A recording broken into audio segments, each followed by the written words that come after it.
Dis Brad, qu'est-ce qu'on fait aujourd'hui? La même chose que tous les jours, David. Tenter de conquérir le monde.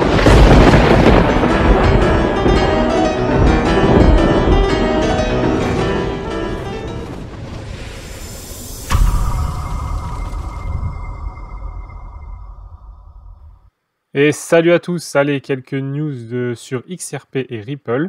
Donc la news effectivement de la semaine dernière qui a vu le prix de XRP grimper un peu, c'est donc que la juge Torres a refusé l'appel de la SEC, donc du régulateur américain, la demande d'appel plutôt, ce qui est encore une excellente victoire et on peut l'appeler victoire pour Ripple. Alors c'est pas fini, l'affaire n'est pas encore terminée, mais cette victoire-là et le rejet de la demande d'appel, ça indique fortement l'issue du procès.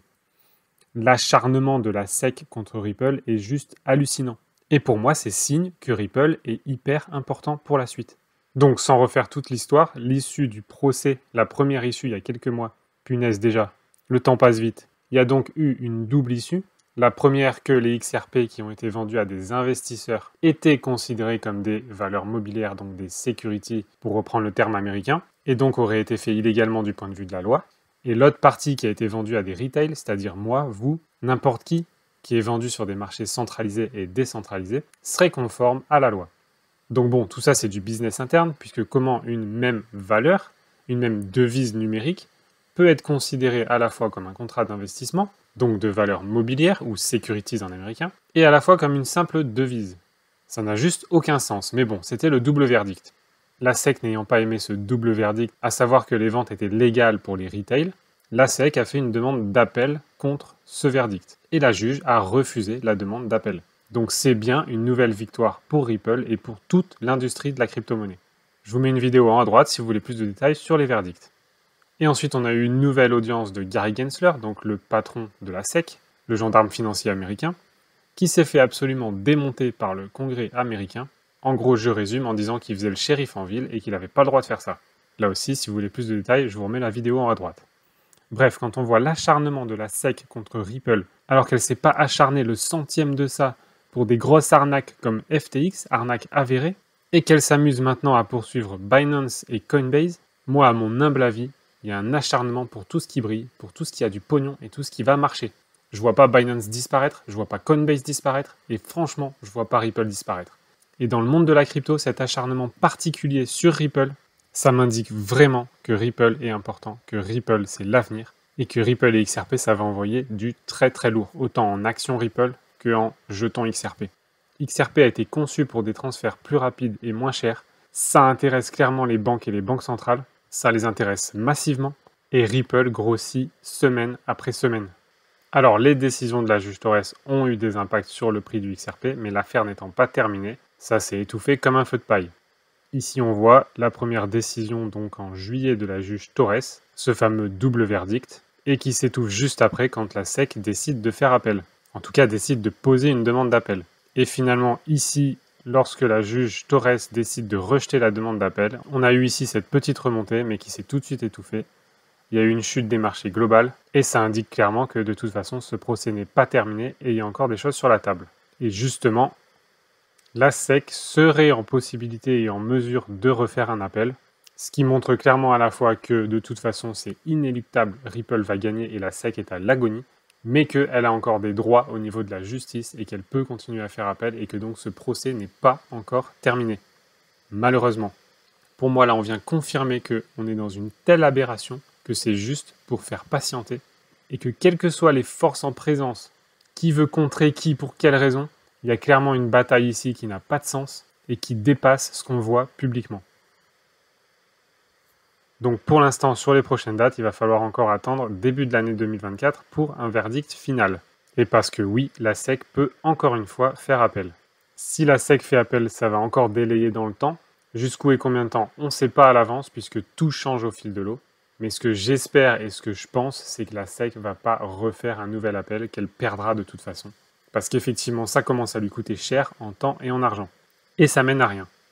Donc ça, c'était pour les moins bonnes nouvelles. Et dans les bonnes nouvelles, on a effectivement la juge Torres qui fait pression pour qu'il y ait un accord de règlement entre Ripple et la SEC. Tout le monde aurait tout à gagner à ce qu'un accord soit fixé, selon les règlements de la juge. Et donc si les deux parties décident d'aller sur un règlement à l'amiable, ce serait à ce jour le 16 avril 2024, donc c'est super loin, je vous l'accorde. Et d'ici là, la SEC peut évidemment refaire appel si elle le souhaite. Et ça relancerait encore le procès pour aller plus loin encore. Mais j'espère qu'on n'ira pas là. Dans tous les cas, et comme je l'ai toujours dit, à mon avis, le prix du XRP peut exploser à n'importe quel moment. La période commence à être vraiment tendue. Maintenant, ils nous ont rajouté la guerre avec l'Israël. Donc là, en ce mois d'octobre, les tensions montent. Et maintenant, c'est la guerre en Israël qui prend toute la place dans les médias. Là aussi, à chaque fois, souvenez-vous, ce genre de guerre, c'est programmé. C'est pas fait par hasard. Et quand ça prend toute l'attention des médias, qu'est-ce qui se passe derrière? C'est ça la vraie question à se poser. La guerre avec l'Israël, c'est le feu d'artifice. Mais qu'est-ce qui se passe derrière le feu d'artifice? Ça, c'est la vraie question à se poser. Alors qu'est-ce qui peut bien se passer en arrière-plan?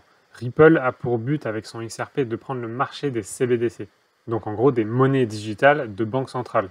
Le but étant de rendre les transferts d'argent dans le monde beaucoup plus rapides, beaucoup plus efficaces et beaucoup moins chers, via la technologie de la blockchain, et ici en l'occurrence le XRP Ledger, XRPL. En gros, ce business, c'était Swift qui l'avait avec ses transferts, mais Swift, c'est un dinosaure. Ça coûte cher, ça prend du temps, ça marche pas 7 jours sur 7. Et surtout, ça ne déplace pas la valeur en argent, mais ça déplace principalement des données qui vont générer des transferts d'argent réels une fois que toutes les différences ont été calculées. À la base, c'était un système intelligent puisqu'on était censé transférer du cash entre les banques, par exemple une fois par mois. Une fois que toutes les additions-soustractions entre banques étaient terminées, le cash transitait entre les banques dans les montants correspondants. Mais aujourd'hui, grâce aux monnaies digitales, et notamment comme les crypto-monnaies, et au final, c'est ce qu'est l'euro déjà actuellement, c'est pas une crypto-monnaie, mais c'est une monnaie digitale, on commence à se demander quelle est l'utilité de transférer du cash entre les banques. Du coup, grâce à Ripple et sa solution, on peut transférer la valeur, c'est-à-dire les jetons, les pièces numériques, directement d'une banque à une autre, 7 jours sur 7, et de façon plus sécurisée, plus rapide et moins chère que ne le faisait Swift avant. Mais on est d'accord, tout ça, ça peut amener du contrôle par les gouvernements. Mais là, je vais remettre quand même les choses à leur place. Les monnaies de banque centrale, donc les CBDC, pour moi, effectivement, ça peut être vu comme le mal. C'est une bonne idée puisqu'on aura des transferts même internationaux moins chers et plus rapides, et qui fonctionnent 7 jours sur 7, c'est pas négligeable. Mais c'est le mal dans le sens où ils vont pouvoir complètement nous contrôler, nous fliquer, et savoir tout ce qu'on fait n'importe quand. Mais c'est pas Ripple ou XRP le problème. Si le XRP n'existait pas, ça arriverait quand même. Ils veulent le mettre en place et ils vont le mettre en place, ce système.